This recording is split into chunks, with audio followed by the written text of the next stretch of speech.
¿Se puede o no rehabilitar a un perro que ha estado envuelto en una situación, en un ataque como este? Está con nosotros Gregory Rodríguez, quien es experto en perros de trabajo, también en psicología y en conducta canina, y nos puede responder esta duda. Gregory, muy buenos días, muchas gracias por acompañarnos. ¿Se puede rehabilitar un perro que ya haya cometido una agresión, como este perro de Pérez Celedón? Claro, totalmente. Las conductas son modificables e inclusive en muchas ocasiones no son ni siquiera estados de agresión. La función zootécnica del animal hace que tenga que resolver un problema. Esa es la forma de ellos actuar en muchas ocasiones, pero sí es modificable todo este tipo de conductas.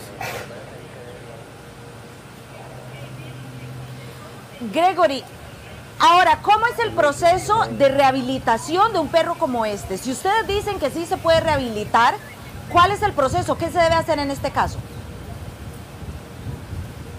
Bueno, yo siempre le digo a mis alumnos, todo perro necesita entrenamiento, mas no todo perro necesita un entrenador. En este caso en específico sí necesita un entrenador. Va a durar aproximadamente unos meses para poder hacer la rehabilitación, pero con un buen programa de gestión, de control de impulsos, viendo siempre la parte psicológica del animal, el tema del principio del PREMAC, por ejemplo, que es muy importante y muchos en la casita no lo sabemos, el secuestro de la amígdala, que es algo sumamente importante cuando tenemos este tipo de perros. Sí se puede hacer el cambio de estas conductas, pero en este caso sí tiene que hacerlo un profesional. A nivel nacional tenemos muchos profesionales. Lo que pasa es que también el comportamiento canino es impredecible. Muchos de los casos, generalmente el perro siempre se portó bien en nuestras casas y estuvo súper bien, y en algún momento pues llegó a actuar de esta forma. Entonces decir que ponerle la mano encima al perro fue el causante, eso no lo sabe nadie.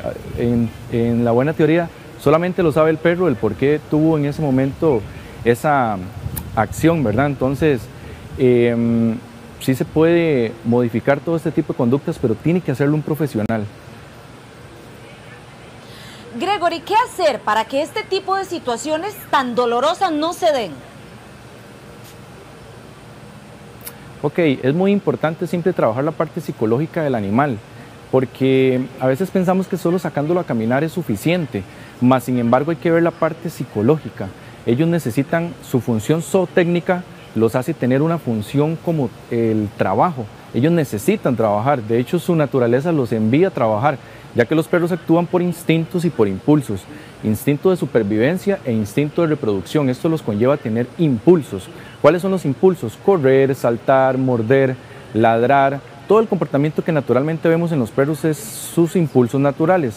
Entonces, ¿cuál es la forma correcta? Muy importante ver la parte psicológica del animal, enseñarle siempre, por ejemplo, una buena herramienta es la obediencia. Esto los hace trabajar física y mentalmente y hacer que el perro gestione, que en este caso hacer que el perro piense y utilice el cerebro es bastante bueno para poder así evitar este tipo de accidentes, que igual como le digo es totalmente incierto, solamente el perro sabe qué fue lo que pasó en ese momento. Entonces nosotros como humanos podemos tener una serie de técnicas que podemos utilizar para tener el control de los impulsos del perro y por ende tener el control del animal como tal. Y para esto podemos utilizar entrenamientos psicológicos o también el uso de herramientas.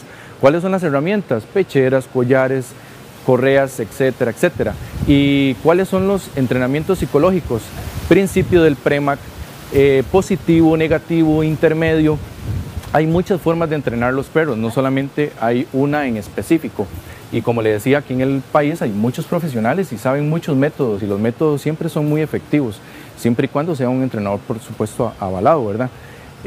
Pero sí es muy importante para mí que en la casita sepan que es muy bueno ver la parte psicológica del animal. Como decía al inicio y lo repito, todo perro necesita entrenamiento, mas no todo perro necesita un entrenador.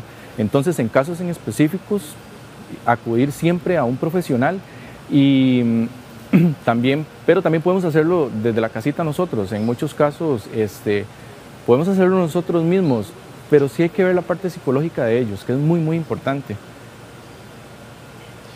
Gregory, Gregory, le agradecemos la información y sobre todo también tomar esto en cuenta con los perros adoptados, porque no es el interés desincentivar la adopción, pero sí tenemos que saber un poco de cómo vino la mascota o si deberíamos también entrenarlo previamente. Compañeros, este fue un reporte de Melissa Umaña para Giros.